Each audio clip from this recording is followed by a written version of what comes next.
It is my pleasure now to invite the Honorable Nivard Kabral, State Minister of Money and Capital Markets and State Enterprise Reforms, to address you. Hi-born everyone. Today is the third day of your conference. I had the pleasure of making a few remarks on the first day, and today, the third day, I think a lot that needs to have been said has already been said. I think the last 3 days, you have had some very exciting discussions on various topics. And when I look at the topics that you have discussed, I think it has been a reach which is very, very significant. You have started with the keynote addresses by the President and the Prime Minister. We have also heard the President's Secretary speaking about charting Sri Lanka's economic trajectory. You asked the question, why invest now? You have looked at the opportunities in the debt markets.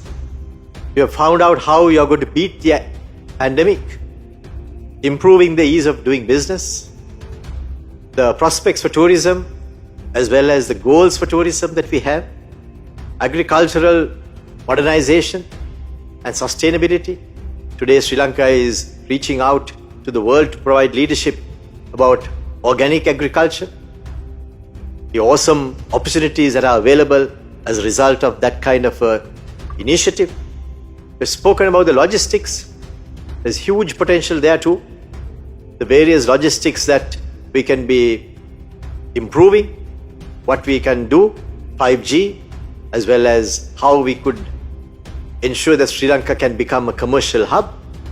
We have spoken about the need for human development. I believe that's a very important part of the overall development of a country. How do the people of the country ensure that they are part and parcel of the development process? When our President spoke about people-centric economy, a lot of people didn't realize what it means. But what it means is every single person is interested in the country's development as much as he is interested in his own development. So if his own development is not taken care of, the country's development sometimes doesn't really matter. So that match has to also continue all the time. The ethical aspects of business, sometimes you can make money, but at the cost of some other serious issue. The trade policy that we should have, the market accesses, the infrastructure roadmap, all these were some very, very important topics that you have already discussed. So what does it leave for me to give you on the third day of this very interesting conference? Almost nothing. Very little needs to be said by me. But at the same time, we can think of a few areas which sometimes may look like random thoughts, but still for all may be useful for us to keep in mind at the background so that we can reflect on those areas as we go along our normal business in providing solutions as well as development to Sri Lanka and its people. So I thought I will share with you a few of those thoughts and a few insights which I think may be useful in our way forward as we go on this journey. Number one, I think no one is safe until everyone is safe. That's something that we need to understand. So when we look at the current challenges and we sometimes can be a little selfish that we should be safeguarding ourselves, yes, there's nothing wrong with that. But at the same time, we got to know that unless everyone is safe, that everyone has protection from the pandemic, that none of us are safe. At various times, otherwise it can surface and be a threat to us as well as to our businesses. So doing everything that we can to ensure that people are all safe all over the world is a necessity, not just an obligation. We have to do that in order to ensure that we can be safe going forward. The second is that global problems and challenges require and demand global solutions and remedies. The magnitude and the scale of the problem has to be accepted and understood. When countries undergo massive challenges or have to be faced with massive challenges of external accounts being threatened, we got to understand that it can affect the entire world.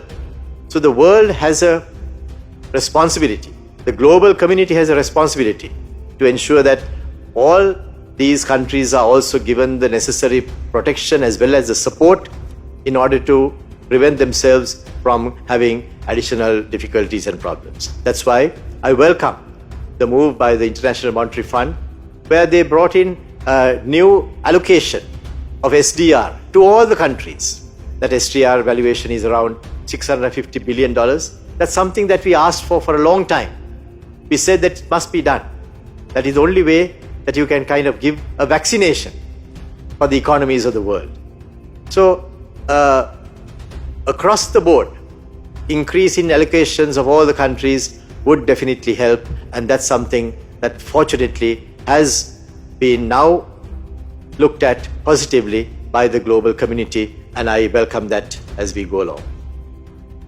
The last time it was done was way back in 2009 in response to the global financial crisis, and even at that time it helped a great deal for all the countries to be able to face the difficulties and the challenges much better than otherwise. So that's ensuring that the maxim that global problems need global solutions is being worked out practically on the ground as well.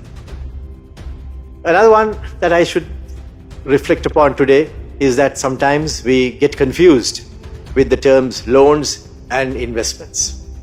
When people give loans to rich countries and to the advanced nations, those are generally called investments. But when people give loans to the more lesser developed countries, then those are called loans. I think we need to get that nomenclature right. We got to understand that investments are also debt instruments. In some instances, investments could be capital instruments, but that again is a debt due from the company to the investor. At some stage, it has to be provided back to the investor. So, in all instances, any investment has to be looked at in that fashion. So, big or small, it doesn't matter. All the countries need investments.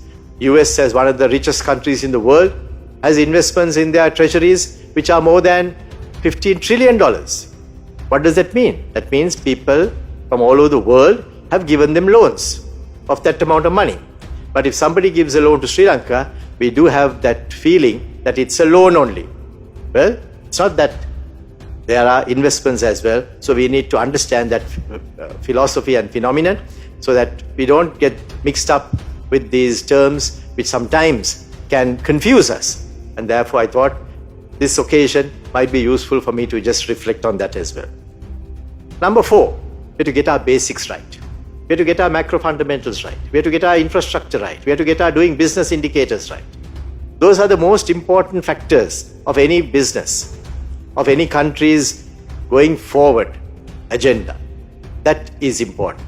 If we neglect those, no amount of frills can give us the comfort that Sri Lanka can move forward with agility as well as with confidence. So we have to invest our time, our energy, our expertise in those areas. And that is not only for the government to do.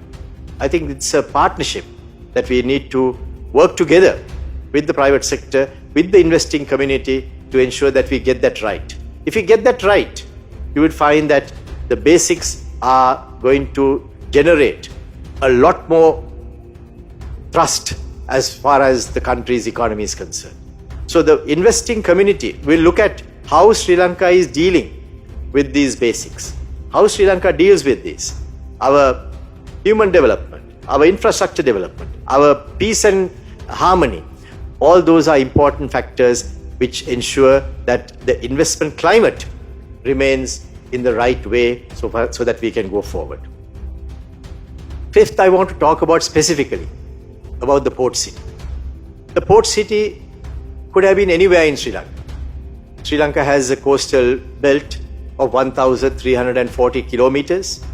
Port city is 2.69 square kilometers, which could have been sited at any location within that 1,340 kilometers of coastline. But it was decided that we will put it in Colombo. Why? Because that is where the greatest amount of reach would be got for the country. That is where the greatest amount of support could be provided to the country's economy by having a new area developed in order to highlight the potential of Sri Lanka to the world. We have done that now. That part is now history.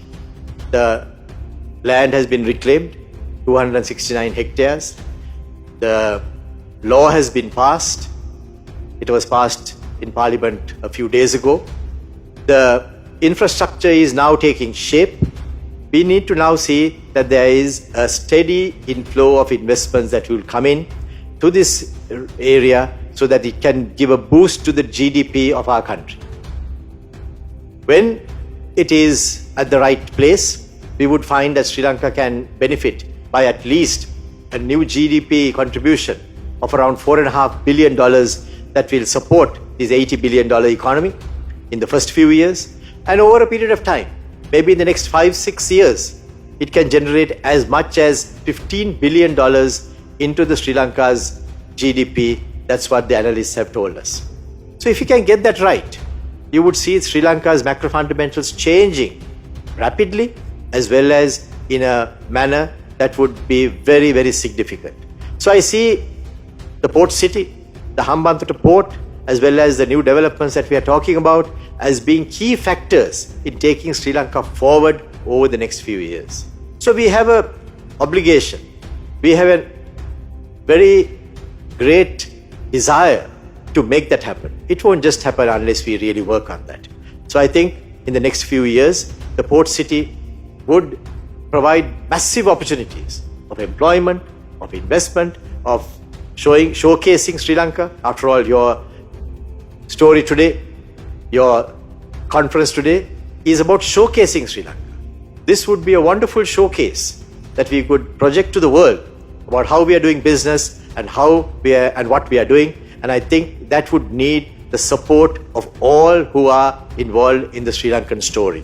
So I invite all of you to take a strong look at this and to take a position in the port city, especially our friends from abroad, and I believe they would see some tremendous value being generated for them so that they could come in and take investment positions. There was a fallacy that it is only for the investors of a particular country. I want to here and now dispel that myth that it is not so. We are inviting investors from all over the world. Wherever in the world you are today, please come, look at the potential of the port city, be a part of the port city. It is a part of the growth story of Asia that we don't want you to miss. So please come, be a part of it, and from wherever in the part of the world you are in, we would welcome you with open arms, and we would like you to come and be a part of that great story. Something a little closer home is the next point that I want to talk about, that is about locking down. I know sometimes the clamor for locking down is very strong because of the fact that we see the medical authorities vehemently calling for it. I understand that it is an important message that they are giving. At the same time, we got to reflect on the massive cost it has on an economy. Economies are not designed for locking down. Economies are designed for continuous progress. There is no way that you can stop and restart. When you stop and restart, it would mean there is a massive loss that you have to suffer. Someone has to suffer that loss. In the last 1.5 years, Sri Lanka invested or spent 131 billion rupees on COVID management and COVID control. We had to give moratoriums to the borrowers, which was in the range of about 4,000 billion. A period of 1 year was provided for them to pay back those loans. That was about 30% or 33% of the total loan portfolio of the country that was provided in order to ensure that Sri Lanka's business sectors won't suffer the lockdowns as well as those other difficulties that people encounter when you have a situation of that nature. We also gave loans of around 168 billion rupees at the very concessional rate of around 4% in order to ensure that people can go about their business thereafter.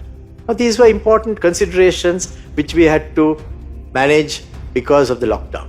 So lockdowns must necessarily be temporary matters. It cannot be for continuous purposes. So I would like to urge that everyone do their business in such a way that they do not in any way disturb the health protocols so that we can go on without locking down. I'm a great proponent that we should balance all these factors. We should balance the medical side with the economic side. And if we can do that, we can continue to face these current challenges in a much more cohesive manner than what we have done. The next point I want to make is that sometimes leaders have to make tough decisions. Fortunately, we have one who can make decisions of that nature. So I want to tell you that in the same way that President Mahinda Rajapaksa was strong and decisive in taking actions as well as taking decisions to deal with terrorism, as well as infrastructure development, as well as economic growth at the time that he was president, today Gotabaya Rajapaksa, the president, has the same ability to take some tough decisions, to make a change that our country can be a lot more sustainable.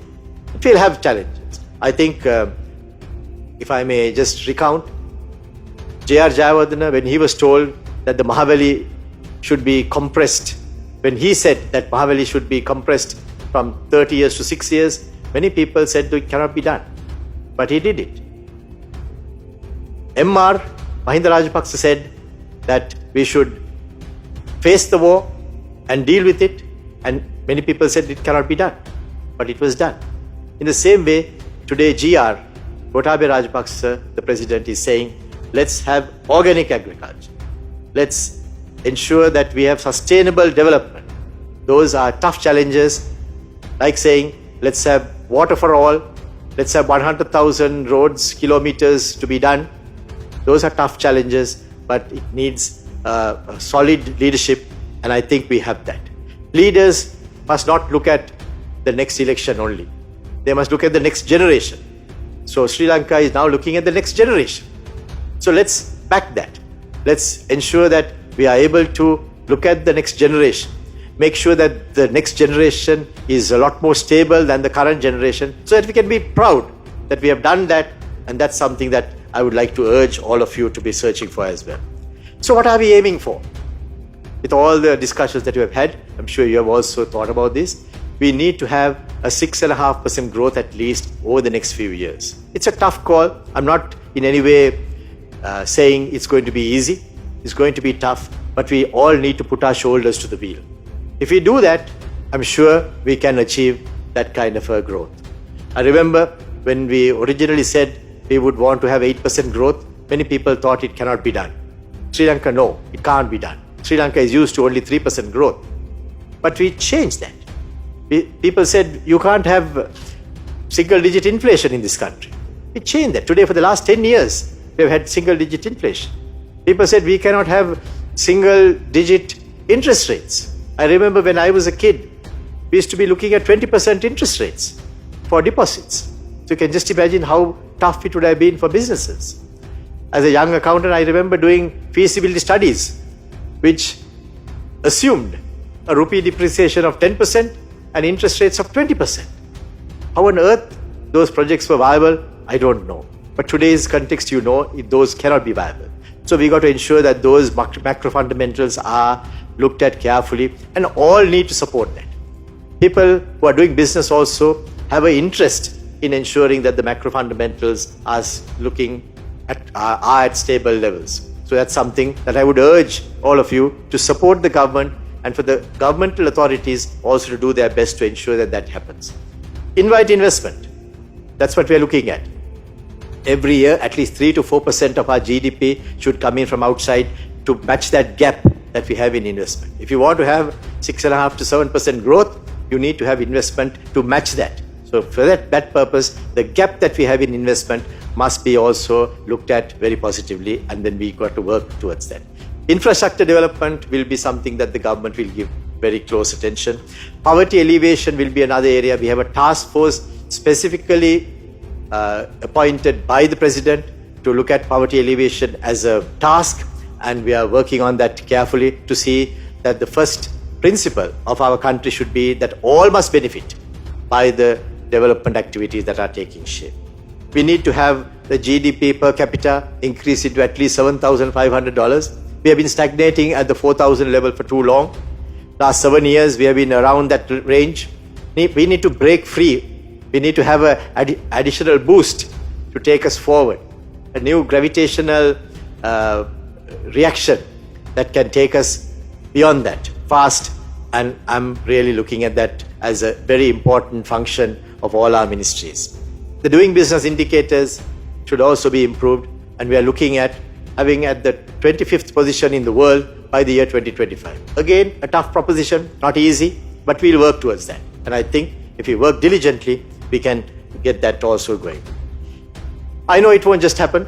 The same thing was told when we first wanted to go to the markets to issue our first international sovereign bond. People said it cannot be done, but it was done. We had a deposit insurance fund. At that time, people said it cannot be done, but it was done. People said we cannot have a stable rupee because our rupee has been used to depreciation of around 10% per year, but we managed it at less than 2% in a 9-year period each year, which meant that it can be done. When we first talked about 2.5 million tourists, at the time when we were having 400,000 tourists, people scolded us. They said, what on earth are you talking about? But today, nobody is in any way challenging those figures. So, in the next few years, we need to give ourselves some overall goals to aim for. The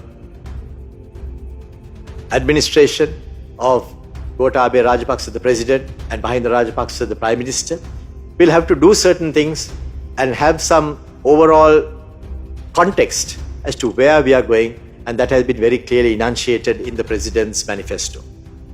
We have seen some new developments which suggest that we can move towards those levels, and I believe we are now moving to those levels. We have given certain promises and kept those. We said that we would have negotiations with certain countries, bring in swaps. That has happened. So the shortfall that we had in foreign exchange as a result of the big beating that tourism took in the last 2 years, we have been able to mitigate to a great extent by ensuring that we have new inflows that support our external account. And I think going forward, we can go with a lot more confidence as we go into the future. We are hoping that we can develop the South-South cooperation a lot more. We are having developing partnerships with India, with Bangladesh, and hopefully within our region.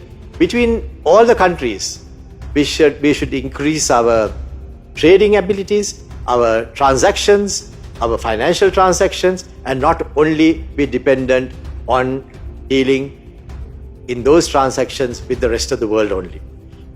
So I would like to end, my dear friends, by saying sometimes in challenging times, certain windows close. We may get discouraged. That window was closed, so how on earth are we going to get wind or blowing into our room? I can also only tell you that when one window opens, there is always another door that you can open. Sri Lanka is opening a few new doors. Those new doors will provide you with the ability and the opportunity of making your investments. We are inviting you. Please come, and from what I have heard on all the areas that you have discussed so far today, there are awesome opportunities for you. We want you to take advantage of that. We want you to be a part and parcel of Sri Lanka's growth story. It is that story that will provide you with the comfort as well as the opportunity of going forward, and that will also mean a lot to the Sri Lankans and to us as a country. So let us work together in partnership, and if we work together, I can assure you that you will benefit, the country will benefit, our people will benefit, and as a region, we'll all benefit. Thank you very much.